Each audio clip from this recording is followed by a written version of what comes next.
Hola, Hola, hola. aquí estamos en Teología sin Vergüenza. Soy Reverenda Alba Onofrio, también Reverenda Sex. Estoy en el sureste, en las montañas de los Estados Unidos. Y tenemos, Yo soy Liz, a veces Sofía Dimitriz, estoy en Chicago, Illinois, al norte de los Estados Unidos. Y con nosotras está. tenemos con nosotros Ariane. Cuéntanos. ¿Dónde está? Ariana Van Andel, yo estoy en Santiago de Chile. Y Pues estamos muchísimas aquí. gracias por estar con nosotros. Bienvenidas. Un gran gusto. Bienvenida a Teología sin Vergüenza, teología queer feminista que hace fluir la justicia. ¿Cuántas personas conoces tú que viven sin vergüenza de ser queer y o feministas y también ser cristianas? Casi no se escucha de nosotras, pero sí existimos. Estamos por todas partes, luchando en la academia, en las iglesias, en las casas y en las calles. Luchamos por nuestras comunidades y por nuestras propias vidas. No somos machos, pero somos muchas. Somos feministas, queer y aliadas sin vergüenza de tener fe. Somos teólogas sin vergüenza de ser activistas. Somos las sinvergüenzas. Les sacamos el jugo a la Biblia para producir teología queer feminista que refresque la lucha y haga venir la justicia. En cada episodio encontrarás teología bien jugosa como agua de papaya. Chúpetela. Y Ariane, ¿cómo te identificas tú? ¿Te identificas como una sinvergüenza, sí o no? ¿Por qué sí o por qué no? Cuéntanos, Eh, cuéntanos. sí, lo he pensado un poco. Yo creo que uno siempre tiene como partes en que tienes todavía vergüenza y partes en que ya estás más allá de la vergüenza, ¿no? Hay una feminista muy famosa en Holanda que es como una maestra para mí, se llama Anja Meulenbelt y ella escribió un libro como en los 70s, 80s creo que se llamaba Más allá de la vergüenza. Entonces, en que ella revelaba su lucha, cómo había llegado a su lucha feminista y a descubrir su bisexualidad y cómo lo vivía, cada vez más libre. Entonces, yo sí creo que me puedo decir que soy una sinvergüenza en el sentido de que no vivo mucho con la vergüenza en hacer preguntas. Yo creo que desde que era muy chiquitita, mi mamá siempre me contaba que yo iba en el carrito del supermercado preguntando gente las preguntas más incómodas, así.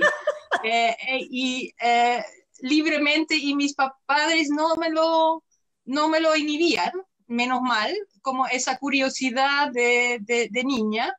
Y creo que lo ha llevado siempre, bueno, Holanda es un país bien liberal en estos temas de la diversidad sexual y entonces para mí ha sido siempre una cosa de preguntar, de experimentar, de vivirlo. Yo vivo más, creo, con miedo que con vergüenza. Como Mm. que hay más cosas que me dan miedo y que quizás uno se inhibe por eso que porque me da vergüenza. Y Mm. entonces creo que sí puedo decir que soy una sinvergüenza. Pues bienvenida, aquí estamos, las Ya. sinvergüenzas.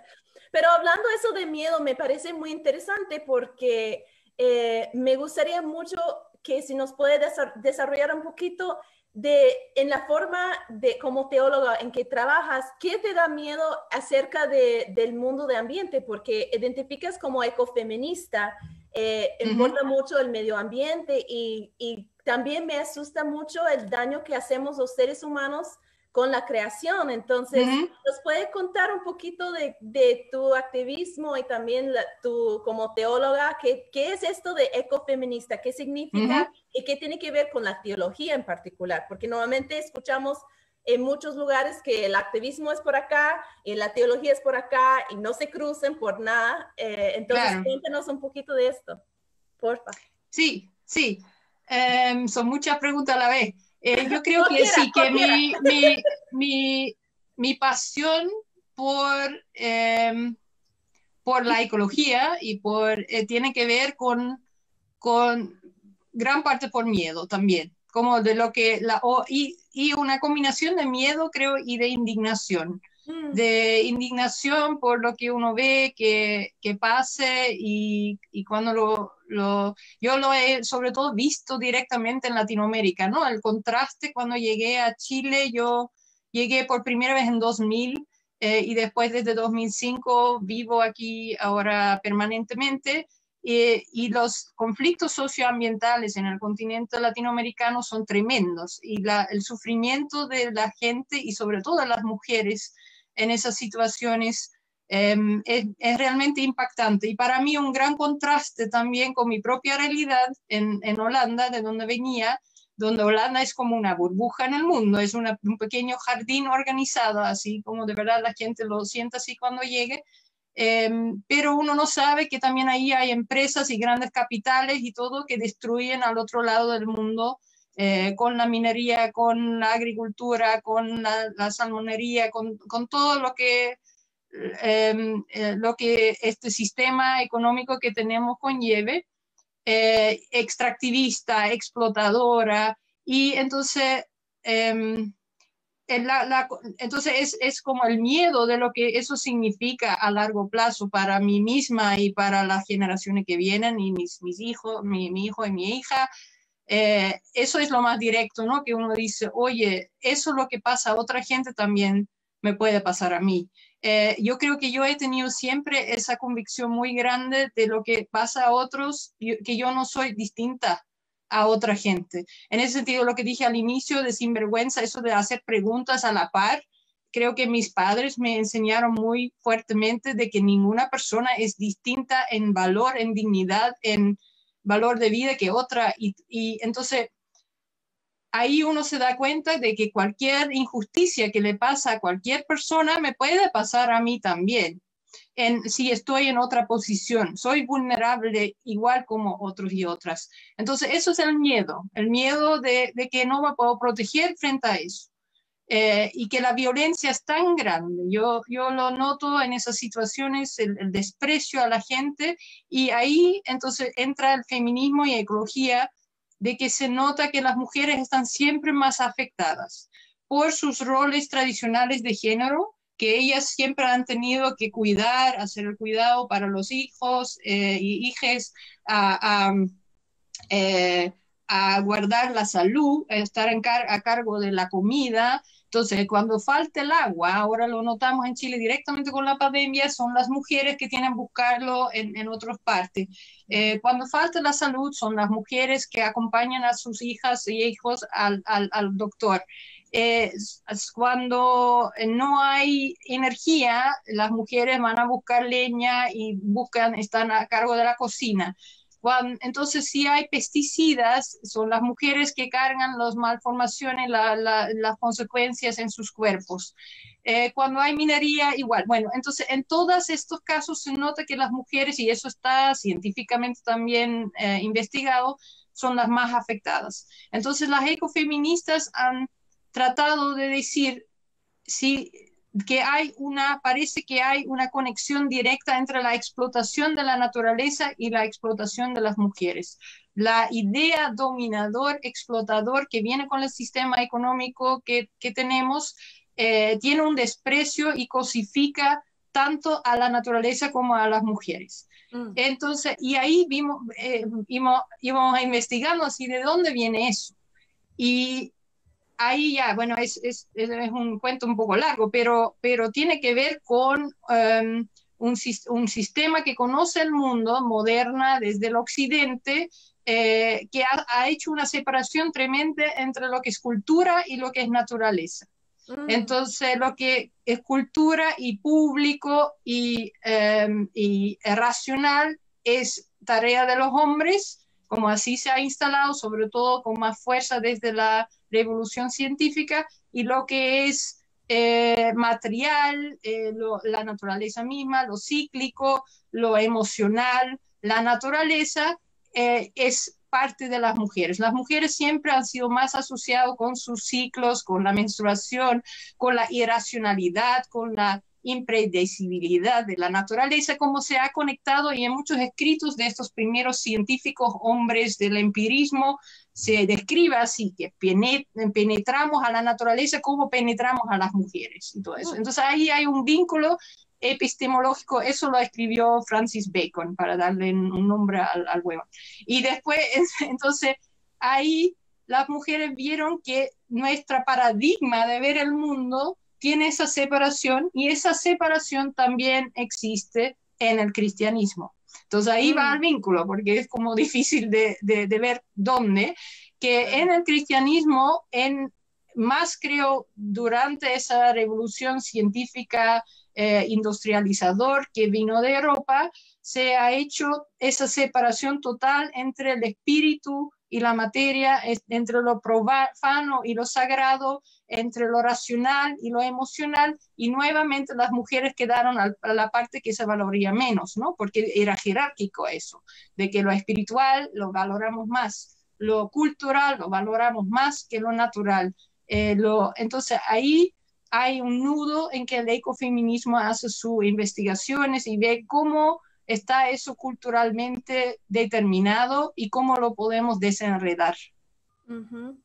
Y que son binarios, ¿verdad? Como que sí. Hay una separación total que no puede, igual como con lo de género, que hombre o mujer y nada en medio y sí. nada mezclado y nada así. Entonces, exacto. Igual es binario como que los cultos, la iglesia, todo formal, hecho de madera y piedra, y toda la naturaleza y la creación está totalmente otra. No podemos hablar del templo de iglesia de la naturaleza, ¿verdad?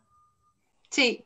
Sí, lo que es algo que yo no sé, entonces por eso todavía me llamo cristiana, porque yo no creo que eso es absolutamente parte de la misma narrativa bíblica. Ahí se ve de todo, pero esa separación tan fuerte se ha instalado después. Entonces viene con una mirada colonial también, porque toda la revolución científica ha hecho a la par con el proceso colonizador en Latinoamérica, con los asesinatos frente a los pueblos originarios, donde como se legitimó y se fortaleció toda esa idea de lo pagano, lo natural, porque no es solo frente a las mujeres que se ha hecho eso. Ahora vemos en Estados Unidos claramente nuevamente y en todo el mundo donde hay la fuerza del racismo tiene directamente que ver también con esas separaciones en que pensamos que un modelo de ser humano, que es hombre blanco, académico,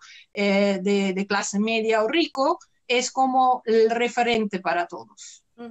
Y siendo así, entonces es posible que exista un enlace, o ya existe un enlace entre la teología y el ecofeminismo. ¿Puede haber una teología ecofeminista?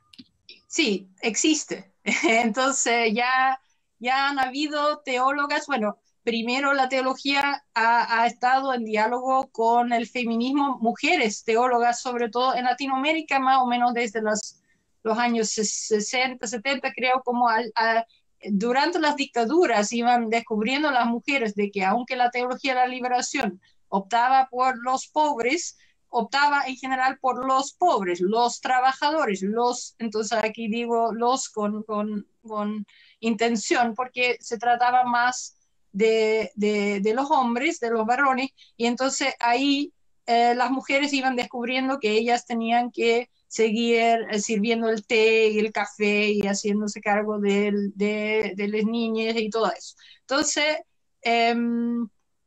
ahí se iba dialogando que la liberación que quería la teología de la liberación tal vez no estaba completo, que necesitábamos indicar más. Y había también ya teólogas en Europa y Estados Unidos que han estado trabajando esos temas de reinterpretación de narrativas, de nuevas hermenéuticas, nuevas maneras de leer la Biblia, y criticando el rol de las mujeres en las iglesias, que ha sido muy tradicional también, como sabemos.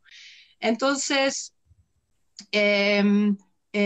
y después, entonces, con la crisis ecológica y todo el tema del ecofeminismo, es interesante porque son todas estas polos, ecología, feminismo, que se pueden vincular, teología y feminismo que se pueden vincular, teología y ecología que se ha ido vinculando. Entonces, hacer todas estas cruces es un gran desafío, pero es apasionante, y eso han hecho varias teólogas como Ivonne Guevara, sobre todo en Latinoamérica, Rosemary Redford Ruther en Estados Unidos, Sally McFaig. Hay varios, Ana Primavesi, hay muchos nombres de mujeres que han hecho esos vínculos y tratando de buscar maneras de encontrar una epistemología, una manera de conocer la realidad que supera estos binarios de que estaba hablando, de que hablé, pero que Alba lo dijo muy bien, eso de los dualismos que hay, donde no hay blancos y negros, que es muy normativo, prescriptivo, en vez de desde las experiencias. Entonces, han estado investigando otros tipos de metodologías también para trabajar la teología.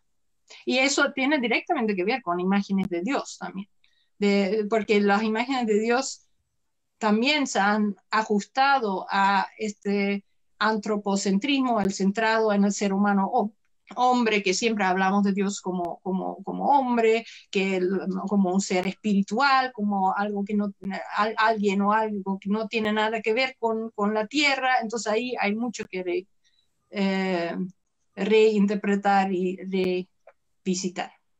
Sí, es muy interesante para mí esa idea de la penetración, no interesante, pero me da rabia realmente. Y lo sabemos de la teoría de descolonización, de eso de penetrar a las mujeres y los cuerpos de todos las personas que no son los conquistadores o no son los de arriba. Es igual como utilizamos la tierra. Es para un uso, no es sagrado en sí misma, no tiene valor en sí misma, es por qué puede hacer los cuerpos, incluso los trabajadores, las trabajadoras, todas las personas que partan, dan luz, que tienen hijos. Es como que nosotros todos tenemos valor según lo que podemos producir o lo podemos ofrecer como herramienta para el capitalismo o para el imperio, dependiendo. Y me pone mucho a pensar en qué conexión tiene con esa idea de ser queer o trans, porque lo que estamos luchando tanto es por la autodeterminación, para tener control sobre nuestros propios cuerpos, vidas, amor y cosas así. Entonces, como reconociendo que hay ya mucho trabajo hecho en la parte de ecofeminista y también la teología ecofeminista, no escucho mucho de qué tiene que ver el ecofeminismo que con la teología queer o trans. ¿Es esto que está relacionado al derecho a decidir qué hacemos con nuestros cuerpos, vidas, amores, así? ¿O hay otros vínculos también entre los campos, otros enlaces y cruces? Para hacerlo un poquito más complicado. Sí, es muy interesante la pregunta, Alba. Realmente, yo estoy buscando los vínculos porque es vital, porque hay gente que trabaja desde el cristianismo el cuidado de la creación, que a su vez, por esa ser provida, lo vinculan a la lucha en contra del aborto. Entonces, hay vínculos que se hacen que son en contra de lo que tú estás diciendo, ¿no? Que afectan a la autonomía de las mujeres y de las personas LGTBIQ. Entonces ahí yo he estado tratando de buscar los vínculos. Donde yo veo vínculos es justamente en un cristianismo colonial que ha venido con una idea de imponer la fe, de imponer con poder, así con un poder tremendo de lo que dijimos, de explotar, de abusar los cuerpos y la tierra a su vez ha venido así a Latinoamérica.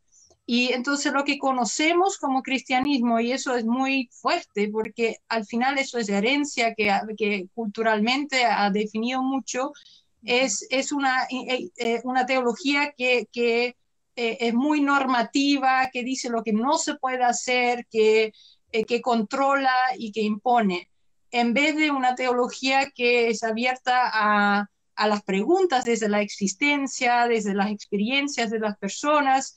Entonces, una teología también que lee la Biblia muy así como un libro de normas fijas, universales, que no tienen nada que ver con contextos. Entonces, eso ha hecho de que, bueno, que siempre busca también el mal en otros, ¿no? Que es este fundamentalismo que vive en todos nosotros. Yo siento que lo estamos disociando y poniendo en un chivo expiatorio que antes eran las mujeres, que a veces en Europa ahora son los musulmanes, que pueden ser la gente negra, y de repente es gente que tiene otra orientación sexual que consideramos lo normal, ¿no? Pero siempre tiene que ver con eso del poder de una normalidad, una norma de cómo tendríamos que vivir, que yo creo que va muy en contra de la evolución y del constante estar en cambio que vemos en la misma creación. Entonces, que la creación de Dios, para mí de Dios es mucho más creativa que nosotros queremos ver con esos marcos que nos ponemos de cómo debería ser la realidad. Entonces, eso en las discusiones sobre género ha sido tremendo, porque se ha tomado como muy binariamente y muy desde nuestras propias convicciones hemos leído textos bíblicos sacados del contexto para poder juzgar a la manera en que viven otros. Yo creo que la libertad de conciencia, una teología verdaderamente libre, debe tener libertad de conciencia, libertad desde la experiencia de las personas, de cómo quieran vivir y por supuesto es una búsqueda en que todos buscamos de cuáles son las maneras en que podemos respetar a todos, en que haya consenso y respeto y responsabilidad y amor, sobre todo. Eso es como la búsqueda en el amor, pero no tiene nada que ver con esos binarios tan tajantes que queremos imponer, mientras la realidad misma nos enseña que la vida es mucho más diversa.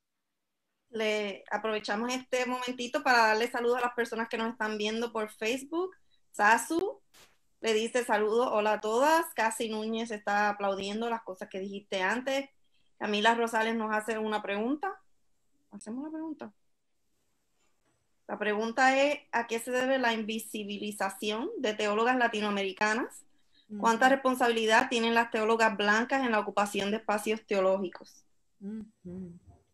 Buenísima pregunta, porque sí, por ejemplo, en este podcast hemos invitado a un montón de personas por las redes, ¿verdad? Y es porque es difícil encontrarnos. Muchas de nosotras se sentimos que estamos en nuestro campecito con nuestro grupito y Ariane y yo somos parte de Tepali y esto es una red de teólogas, pastores, educadoras, lideresas de Latinoamérica que realmente para mí ha sido como una luz de encontrarme con otras personas, otras mujeres que están trabajando esos asuntos, ¿verdad? Porque es tan difícil como subir ahí y los que tenemos privilegio de ser como personas de piel blanca o para mí, por ejemplo, de estar en los Estados Unidos, como realmente es una cosa importante que discutimos entre nosotros porque es así como es por intención que no nos encontramos fácilmente, ¿verdad? Gracias. Sí, yo también. Perdona. Miriam Naranjo dijo todo es fluido, le damos las gracias Sí. porque bueno, estamos de acuerdo, pero como estaba hablando Ariane, no todo el mundo está de acuerdo. Y tus palabras de ahorita, Ariane, me recordaron dos libros que he leído. Uno de ellos hablaba de, cuando hablas de la colonización y todas las ideas que trajeron y todo que viene, nos dan la Biblia, pero nos dan unas interpretaciones que vinieron, o sea, nos dan las interpretaciones de ellos, que no necesariamente son las que habían antes de la ilustración o antes de la industrialización o antes de la era científica, o antes del imperio, ¿verdad? Porque el cristianismo tuvo como 3 siglos antes de unirse al imperio. Y una de esas lecturas que hice hablaba de Pachamama en Sudamérica como la fuerza creadora en femenino, que incluso utiliza la sangre menstrual para crear. Entonces no había en los países suramericanos ese desdén por la femeninidad, pero lo traigo a colación porque yo lo leí en un libro, pero tú vives en Sudamérica y quiero saber qué has oído de eso. Y lo otro que leí fue que para los colonizadores españoles, en lo que ahora conocemos por Latinoamérica, le daba trabajo explicarle el concepto de salvación individual a los pueblos, a los pueblos de aquí, porque no tenían el concepto de pecado. Entonces tuvieron que primero enseñarle el concepto de pecado, que se lo tragaran, que somos pecadores, para entonces de enseñarle, y como eres pecador, pues necesitas salvación, y así es que se hace la salvación. Cuando ya habían todas unas religiones aquí que se practicaban que tenían otra cosmovisión. Entonces, ¿hasta qué punto tú has oído cosas similares ahí y todavía viven estas cosmovisiones en Sudamérica? Las cosmovisiones de pueblos originarios están muy vivas todavía, sí, por supuesto. No, menos mal que no, bueno, lo que yo he notado es, bueno, como, es muy diverso, ¿no? Lo que dijimos antes, que para las mujeres ha sido en Latinoamérica tremendamente difícil para ser parte del estudio teológico. Como que la religión predominante que llegó a Latinoamérica es católico, y en la Iglesia Católica sabemos que todavía no permiten a las mujeres como en los puestos de liderazgo en las iglesias. Entonces eso significa que todo el trayecto que normalmente hacen en la Iglesia Católica para ser teólogo es para ser cura, para ser sacerdote, o para ser hermano, entonces, o para ser hermana y no casarse, pero ser teóloga, así, para querer ser teóloga, porque te apasiona el estudio teológico, ¿qué trabajo da? ¿Qué puedes hacer con eso? ¿Para qué? ¿No? Entonces, ahora sí hay pastoras en las iglesias más reformadas, en la iglesia evangélica luterana donde yo voy, hay pastoras, entonces ahí se entran pocas, pero tenemos que buscarnos en todo el continente porque no ha sido muy fácil tener ese estudio. Por razones económicas, pero también porque es entrar en un mundo tremendamente patriarcal que no lo hace fácil seguir, porque tiene que tener un poco de sinvergüenza para poder hacerlo y no adaptarte, ¿no? Y si no, bueno, entonces es un camino no tan fácil, y creo que más fácil para mí. Lo reconozco como mujer blanca, soy más reconocida, lamentablemente funciona así, que mujeres latinoamericanas que hacen ese camino. Sobre lo que tú dices, en Latinoamérica siempre ha habido un ¿cómo se llama? Sincretismo. Sincretismo, sí. Sincretismo entre las cosmovisiones de los pueblos originarios y el cristianismo, porque leí un artículo el otro día de cómo también tenían en general un traductor cuando iban a convertir en esas campañas misioneras a los pueblos originarios. Y estos traductores tenían que entonces traducir estos conceptos que tú ahora nombraste de pecado y de infierno y de salvación individual del alma y todo, a sus pueblos. Entonces tenían que decir que todos los ancestros iban a ir al infierno, pero ellos no, porque se iban a salvar. Bueno, si uno conoce algo de la importancia de la ancestralidad en los pueblos originarios, no se podía decir eso. Entonces esos traductores ya tenían como la función rebelde de traducir otra cosa, de adaptarlo a las cosmovisiones que ellos podían, en que lo podían soportar, para decirlo así, porque era un mensaje terriblemente poco amoroso, ¿no? Entonces, yo creo que en ese sentido el diálogo con las cosmovisiones originarias siempre ha seguido, pero ha sido muy poco tomado en serio en la teología formal.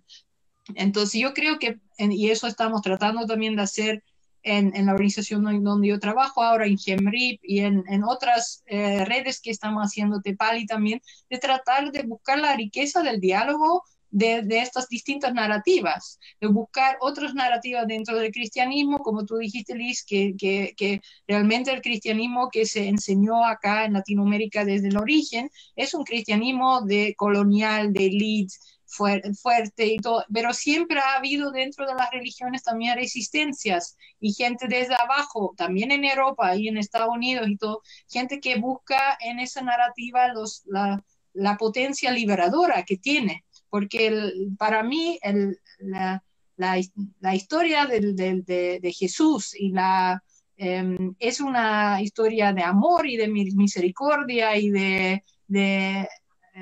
se trata de otras cosas. Entonces es tremendamente trágica y terrible cómo se ha convertido en un instrumento de dominación. Uh-huh. Y por eso parte de lo que estamos trabajando aquí, intentando hacer, es expandir la definición de qué es teología queer feminista y quién puede hacerlo, ¿verdad? Porque hay muchas personas que tenemos también personas teólogas como tú, como yo, como eso es nuestro trabajo, pero también otras personas que no identifican tal y como teóloga porque nos han dicho que, no, por también tener una perspectiva indígena o por ser tal y tal y tal, una lista de cosas, incluyendo siendo feminista o queer, o queer, que no podemos llegar a tener el discurso de lo divino o de qué significa para nuestras vidas. Entonces, me interesa mucho si conoces del trabajo de eso, de rescatar todo lo que tiene que ver con nuestro conocimiento ancestral de los continentes de América Latina en particular, y de también qué hacemos, regresando a la pregunta, ¿qué hacemos nosotros que tenemos privilegios para apoyar en ese momento las voces de las personas que realmente normalmente no están escuchadas? Como yo sé que parte de tu proyecto de trabajo es ecumínica, entonces está trabajando con varios grupos, entonces me interesa mucho. Sí. Sí, yo creo que ahora estoy tratando empezaste con otra. ¿Puedes repetir lo que dijiste al inicio? Es así como soy yo. Sí, así. Te hizo dos preguntas en vez de una. Sí, así soy yo. Ahí por allá, no recuerdo cómo fue la pregunta, pero más o menos es esa pregunta de que, ok, entonces eso ya existe, ya hemos llegado, ¿qué está pasando alrededor de Chile y los otros, porque tú trabajas no solamente en un área en particular, como hay varias organizaciones y como dentro de la región, entonces me interesa como si conoces de esto de teología indígena, por ejemplo, teología como de mucho está saliendo de muchas partes de las comunidades afrodescendientes, también de teología negra, como me interesa mucho eso, qué existe primero y después qué hacemos o cuáles son las estrategias que están utilizando en esos momentos para llegar a la luz más esas voces que a veces no se escuchen. Sí, sí, existen muchas iniciativas en los distintos países pequeños, ¿no? Hay muchas personas sin vergüenza, rebelde como nosotras, que están buscando de cómo hacer los vínculos entre entre estos distintos campos. Yo sé, por ejemplo, que en Bolivia, que Maryknoll trabaja muy fuertemente el tema de teología indígena, también en Ecuador. Entonces hay varios institutos, pero también proyectos que trabajan teología andina, que es apasionante. Sobre todo en estos países sé de iniciativas, pero yo no conozco todo lo que existe. Entonces con Tepali ahora estamos descubriéndonos también. Y teología negra creo que viene muy de Norteamérica, que ahora es un tema nuevo que con la migración en Sudamérica que podemos ir trabajando, pero el tema de la teología mapuche en Chile, en Argentina, también tiene todo un tema de cómo vincular cosmovisiones. Eso no sé si hay gente que lo trabaja, pero ahí el diálogo con el cristianismo es un poco más complejo, porque de verdad tienen experiencias muy fuertes y quieren sobre todo rescatar su propia sabiduría. Sí. Entonces, yo creo que como lo que es muy positivo también en la Iglesia Católica, que es por el tema de la ecología, se ha formado todo un gran interés en los pueblos originarios que viven en la Amazonía y en el diálogo con la sabiduría ancestral de los pueblos de América, porque es claramente que estos pueblos tienen las llaves para una vida más sustentable, ecológicamente responsable y de cómo guardar sobre todo la Amazonía. Entonces ahí hay muchas iniciativas con la Red por la Panamazónica, por iniciativas en que la gente, sobre todo de iglesias católicas, están trabajando en conjunto con pueblos originarios. También hay una red que se llama Iglesias y Minería, que está haciendo mucho diálogo con los conflictos socioambientales. Entonces, en lo socioambiental está bastante pasando de tratar de apoyar, y yo creo que eso es el rol de la iglesia, o de las iglesias, porque nunca han sido muy en la delantera en esto, de apoyar, tratar de solidarizar con los pueblos que están luchando. Y ahí, bueno, hay muchas mujeres que van en la delantera en estas luchas que pueden ser apoyados también desde los grupos feministas y eso de hecho está ocurriendo porque también van en la delantera. El tema de la teología queer en Latinoamérica es nuevo. Yo tengo la sensación que ahí hay mucho por descubrir, es un tema que siempre incomoda, entonces hay que trabajar mucho los miedos que vienen con una manera de mirar el mundo. Entonces, en general se ve aparte de estos otros temas. Entonces, es más fácil trabajar ecología en las iglesias y con las comunidades de base también que esos temas de teología queer o de la diversidad sexual. Bueno, eso es la lucha feminista ahora, entonces es toda una búsqueda de cómo vincular los temas, como lo dije al inicio, porque si se va reconociendo el gran susto frente a eso como parte de un sistema dominador, que es el mismo sistema dominador que también discrimina a la gente más pobre y a la gente de otro color de piel.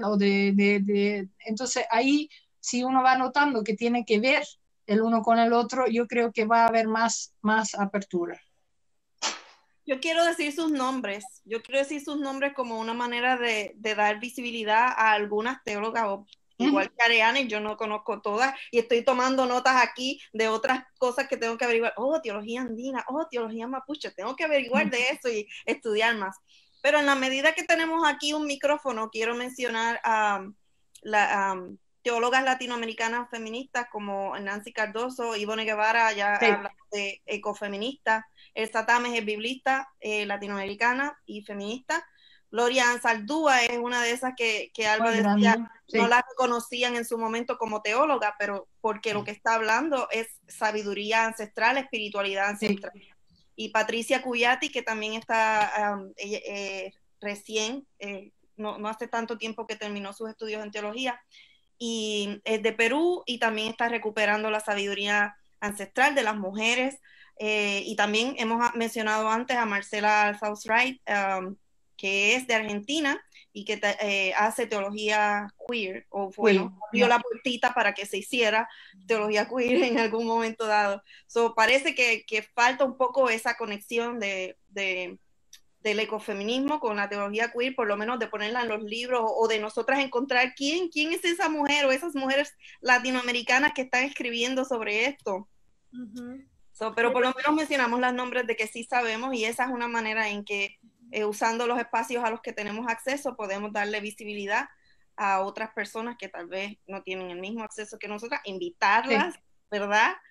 Sí, para toda la comunidad que nos está escuchando, si conocen a otra persona que pueden ser parte de Teología Queer Feminista, estamos aquí siempre buscando las sinvergüenzas de América Latina para estar en el programa, y me parece que es realmente importante decir que todos y todas y todes estamos aprendiendo. Entonces parte de este proyecto es realmente conocer, porque yo no he entrado mucho en el ecofeminismo. Tengo la idea de cómo funciona, pero de conocer a alguien que es experta en eso me parece realmente un gran placer. Y me da mucha energía de ver cómo conecta, cómo las luchas realmente están conectadas. Y tengo una pregunta teológica para ti, Ariani. La ¿Ya? pregunta es, cuéntanos, o me interesa mucho, ¿cuál es tu perspectiva de cómo puede ser la divinidad? ¿Cuál, hemos ya hecho un parte de deconstruir, que hemos hecho, de dónde viene Sí, todo esto, sí. que nos da la idea de que Dios es hombre y es lógico y es independiente y no necesita de nada y nada y todo eso. Pero siempre me viene entonces la pregunta, entonces, ¿cómo podíamos, dentro del mundo del cristianismo, que es tan diversa, gigante, tiene una cantidad de posibilidades, pero cómo nos podemos imaginar, o cómo tú imaginas la divinidad, que es una idea, una imagen o características de una divinidad que realmente puede cuadrar y apoyar la lucha ecofeminista, queer feminista en el mundo? Qué bonita pregunta. Ya, antes de entrar en eso, quería, porque estábamos nombrando buenas colectivas y teólogas, grandes maestras. También en Chile hay un colectivo que se llama Conspirando, conspirando.cl, y es un grupo de teólogas feministas, ecofeministas, que han estado trabajando ya desde décadas y ahora han retomado también su trabajo, hacen mucho con nuevas ritualidades también y tienen cosas súper interesantes en su sitio web. Entonces, Wow. las recomiendo también para nuevas entrevistas, las líderes que están ahí.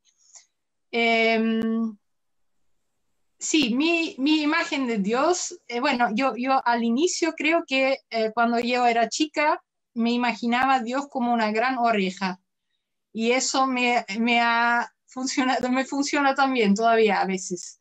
Como yo creo mucho, o he visto una fuerza tremenda en la creación y de que somos parte, y en los seres humanos mismos, de superar el dolor, de tener aliento, ¿no? De poder superar cosas que uno dice, ¿cómo podemos seguir creando, viviendo, remoldeando sin esa fuerza, que para mí es una fuerza de amor que tal vez yo lo veo mucho como una luz ahora? Yo creo que tenemos esa luz todo dentro. Para mí la imagen de luz también me ayuda y conecta con muchas otras espiritualidades del budismo también, y las espiritualidades originarios de repente también, que la fuerza de la vida, pero sobre todo de esta luz de amoroso, misericordioso, de fuego, de justicia de repente, o también de indignación por todo, pero que todo el tiempo, a pesar de todo lo que está pasando, surge de nuevo en lados inesperados, que uno dice que nunca hay una oscuridad total, que hasta ahora en la pandemia, cuando hay mucho, uno nota que a veces crees como que ya no vemos nada, y de repente hay alguien o un gesto o algo inesperada que pasa, que abre futuro y que hace que podamos seguir viviendo. A veces está muy tapado, entonces yo creo pero la búsqueda de esta luz para mí es la búsqueda hacia Dios. Y porque yo creo que al final esta creación está comprobado que está hecho por energía que está evolucionando, y que esta energía está buscando su balance y la fuerza para poder hacer florecer la vida. Y entonces, para mí, todas las personas tienen esa lucecita adentro, pero esa luz también nos transciende. Entonces, Sally McFay tiene una imagen que también me gusta mucho, que la creación es como el cuerpo de Dios, pero que Dios lo transciende, ¿no? Porque también tiene esa parte energética, inteligente, de alguna forma, que va más allá y de que somos todos partes, que estamos todos conectados, y no solo los seres humanos, también todas las otras especies.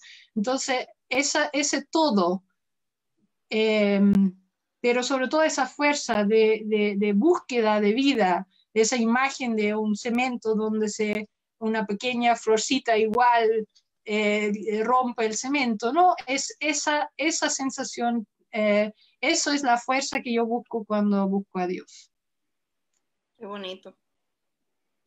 Sí, y hasta las piedras también, algunas cosmovisiones dicen que están conectados con las piedras también. Le dicen piedra, la prima piedra. Sí, sí. Somos- Sí, bueno, hay otras imágenes que también, entonces, también va cambiando mi imagen de Dios. Yo creo que no sabemos. Al final, lo que a mí más me hace sentido es que uno lo busca, pero no sabemos. Y lo que más ha hecho daño en la historia, siento yo, es que gente de fe ha creído que sabe quién es Dios o cómo es Dios exactamente, porque justamente la idea de que somos creación, de que la vida no es dado, que todo lo gratuita, que todo lo que tenemos que tiene valor de verdad, los abrazos, las relaciones, las otras personas, la naturaleza, todo nos es dado. No hay nada ahí que nosotros creamos. Llegamos ahí, a ese mundo, y por un cierto misterio, ¿no? De que estamos aquí.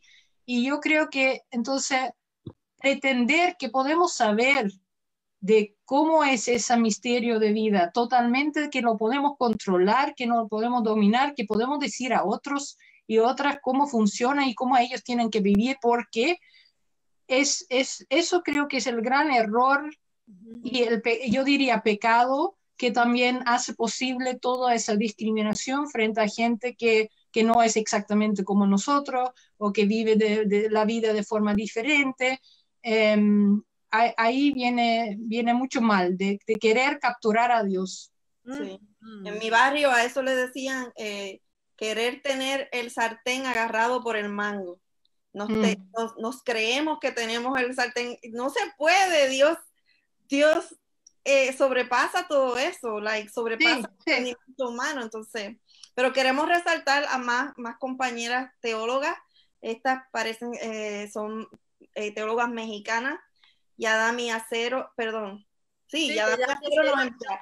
Ella fue la que nos dio la información. Gracias, Yamadi. Marilú Rojas, que estuvo aquí. Priscila Barredo Pantí. Mónica Álvarez, Magali Alcántara, Gabriela Juárez Palacios, Carolina Zamorano, Angie T. Hager, Juliet Alonso, Lupita Chávez, Karina García Carmona y muchas más. Gracias, Yadami, eso es una lista fabulosa. Y eso nos acuerda que a veces nuestra sabiduría ancestral viene de teólogas o de teóricas. Ariane, tú has mencionado algunas ya, ¿verdad? Sally McFay, Ivonne Guevara, mencionaste una de Holanda que yo no puedo mencionar porque no lo puedo pronunciar, no lo recuerdo. ¿De dónde sacas tu sabiduría ancestral? ¿Cómo llegaste a creer lo que crees? ¿Quiénes son esas personas que tú citas constantemente porque su sabiduría ahora está en ti? Pueden ser personajes históricos, pueden ser familiares tuyos, pueden ser teólogas o teóricos. ¿Quiénes son tus ancestres? Yo creo que, bueno, primeramente mi curiosidad, mi ímpetu para preguntar más allá, tengo mucho de mi línea ancestral de abuelas de mi madre. Entonces mi bisabuela ya se cuenta la historia que en todo el trabajo doméstico estaba entre el caos de la cocina en una silla leyendo un libro, porque para ella era muy importante leer y estudiar. Lo mismo con mi abuela. Mi mamá ha sido un gran ejemplo de feminista, está de cumpleaños hoy, entonces en honor a ella también y su vida. Quiero agradecerla mucho también por todo eso. Entonces, pero estas mujeres también vinieron de una cultura bastante marcada por el calvinismo, estricto, un poco rígido en algunas cosas, controladora. Y yo creo que mi paso por Latinoamérica, de alguna forma siento que la divinidad me haya llevado a otro continente para romper algunas de estas rigideces y poder disfrutar más la vida, estar más en conexión con mi cuerpo y todo. Y ahí tengo también varias teólogas aquí, Judy Rez de Conspirando, que trabajaron en el colectivo Capacitar Chile, empoderando a mujeres en situaciones de estrés, sobre todo mujeres de comunidades. Ahí estaba Doris Muñoz, Victoria Martínez,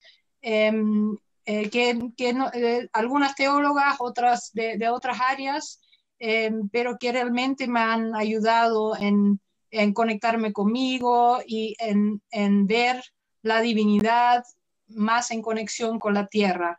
Como yo estoy como ancestra, también quiero nombrar a Ana Frank, que eso es como de otra, pero que en mi juventud ha sido muy importante leer su historia y ver cómo ella trata de ver la luz en toda la oscuridad que vivía, la transparencia con que vivía, que me ha contado mucho de Dios también y de cómo puedo estar en la sociedad.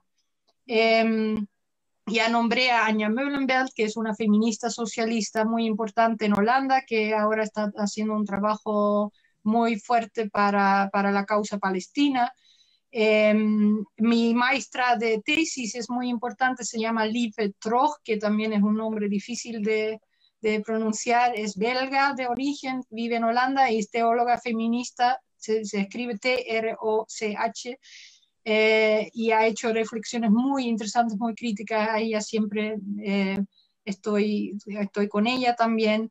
Las mujeres de Conspirando, como dije, pero y en teología, sobre todo, me ha inspirado muchísimo Ivone Guevara y estas teólogas que ya nombré, Rosemary Redford Rutter, Sally McFake, y ahora estoy siguiendo a las mujeres de Tepali y conociendo cada vez más lo que están haciendo ellas. Es hermosa, casi no puedo creer que ya nos fui toda la hora, pero yo recordaba una pregunta que yo no quiero faltar antes de salir de acá, y esto es específicamente acerca del ecofeminismo y la teología, porque yo me gustaría saber, ¿qué dirías tú como ecofeminista, teóloga ecofeminista, en respuesta a las personas que siempre escucho en muchas iglesias que nos dice, pero es que Dios creó el mundo, la planeta, para el uso de los seres humanos, porque en Génesis nos dice que el hombre, eso intencionalmente también el hombre, debe dominar la tierra. Yo sé que esa palabra de dominar también puede decir como ser responsable de o cuidar, pero me interesa mucho cómo respondes, si llega muy enseguida para ti la pregunta, pero eso pero es dominar, y si Jesucristo viene, entonces, ¿qué importa que utilizamos la tierra a su potencia total? Significa cortando todos los árboles y extrayendo todos los recursos naturales.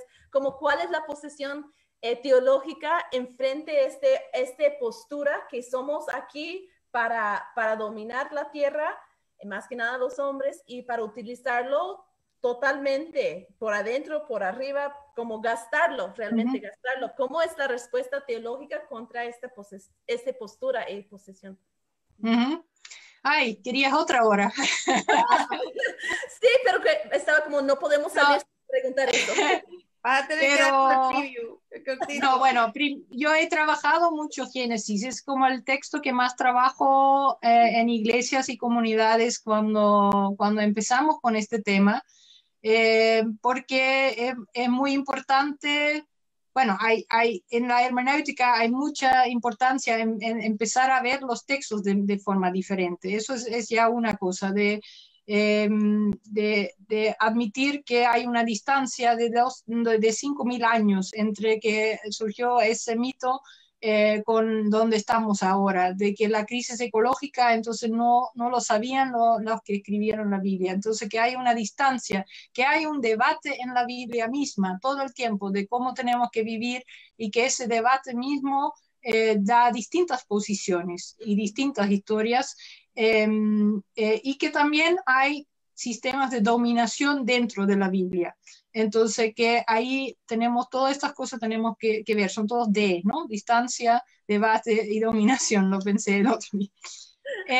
En frente a Génesis, ha sido mal interpretado, en el sentido de lo que tú dices, las palabras. Génesis ha sido interpretado dentro de un esquema occidental, europeo, de colonización y de revolución científico, en que el texto ha sido usado para legitimar una postura científica de explotación de la tierra.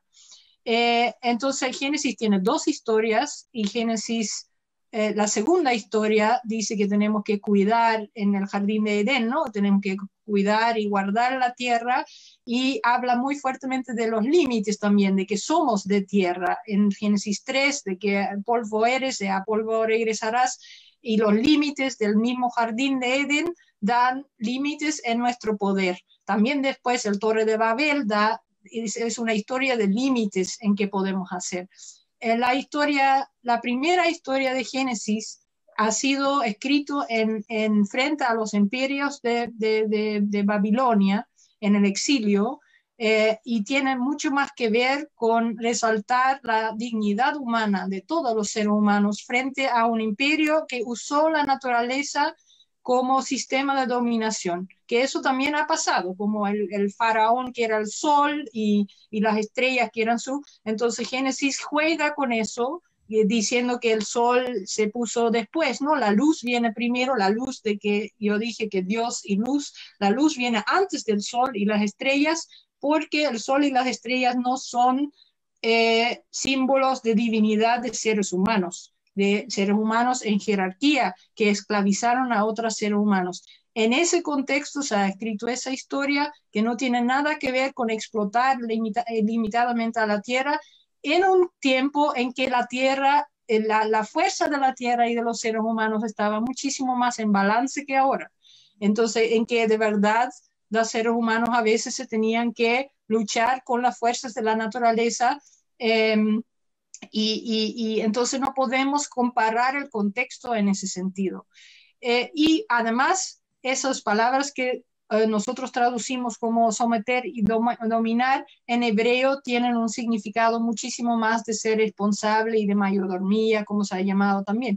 Pero no quita que ese texto tiene entonces un potencial muy antropocéntrico, y que tenemos que ser muy cuidadosos en interpretarlo, porque yo creo que tenemos que hasta hacer cambios en esos fundamentos teológicos de que como seres humanos somos tan importantes en el total de la creación. Sí. Y bueno, el mismo hecho de que de esa distancia, ¿no? Es que al verla con nuestra cosmovisión y al no saber todas esas cosas que tú añades, se unen las dos cosas y no podemos interpretar bien el texto. No.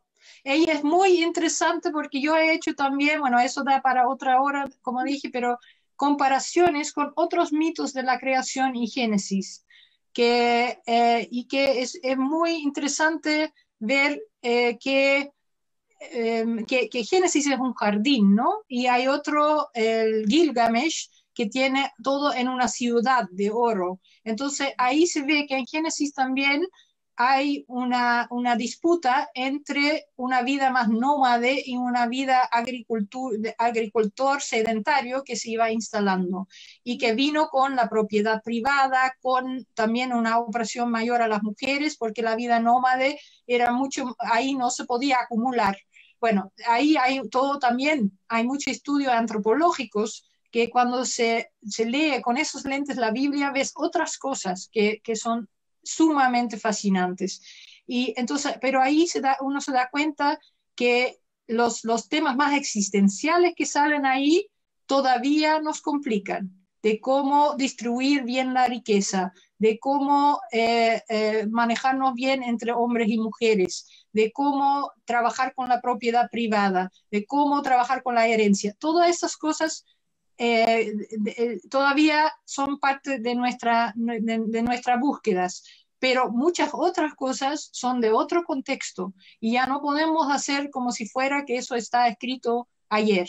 Entonces yo creo que en la Biblia hay que estudiar mucho para poder saber bien de lo que dice y no usarlo tan fácilmente para legitimar nuestro estilo de vida. Mm. Y me Mira, yo parece quiero... tan importante esa idea de poner como lentes de otra perspectiva. Si no hacemos ninguna otra cosa en este podcast, lo que esperamos que podemos sentir es cómo es el sabor y cómo cambia el sabor de la teología cuando ponemos ahí enfrente de un espejo queer o en un espejo de la comunidad Claro. LGBT, como cuando se busca puede encontrar mucho más puntos en común, enlaces, mucho de igualdad en términos de la dominación y todo. Me parece realmente hermoso cómo hacer esto en esta hora. ¿Sabes qué? Yo estoy ahora en Netflix y lo quiero recomendar a todos, tal vez ya lo conocen. Estoy viendo la serie de Anne with an E, Ana con E, ¿no? Que es una serie sobre una chica que es distinta que el resto, muy imaginaria, huérfana, que vive como al fin del siglo XIX. Y hay todo esto, lo que estamos hablando, todo lo que está pasando en términos de cómo tratan a los pueblos originarios, cómo es el cristianismo ahí, las normas y todo, se ve como muy revelador y esta chica lo está todo el tiempo cuestionando y cambiando corazones y mentes con eso. Y entonces retrata su vida y yo creo que, y ella dijo en alguna, porque también se ve que van descubriendo que una tía de ella vivía con otra mujer y que eso de hecho era otro tipo de matrimonio, pero no se podía saber, como es fin del siglo XIX.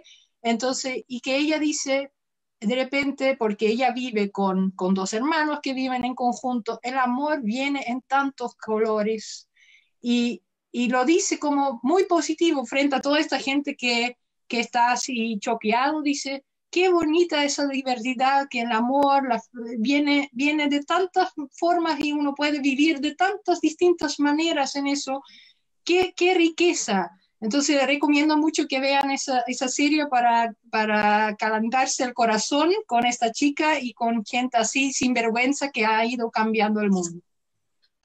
Saludamos a 2 o 3 sinvergüenza más que se nos unieron ahí. A última hora se nos unió María de Lourdes Hernández Salinas, que dice que está apenas conectándose con la charla, nos saluda desde México. Nubia Gisela Santos Mangual recomienda la serie también, ella la vio. Pero estoy fascinada que acá estaba Yadami Acero diciéndonos esta lista de teólogas y una de ellas estaba escuchando el programa y nos saluda. Angie Zager desde México, así que saludos a Angie Zager de nuevo, qué bueno que estás escuchándonos. Y Katie Zimbala también nos mandó saludos y la tuvimos a ella en nuestro episodio anterior, así que Katie, qué bueno que estás aquí con nosotras otra vez. Gracias, Ariana, por haber estado con nosotras hoy y darnos tanto que pensar, tanto que hablar, tanto que hacer. Sí, tanta tarea.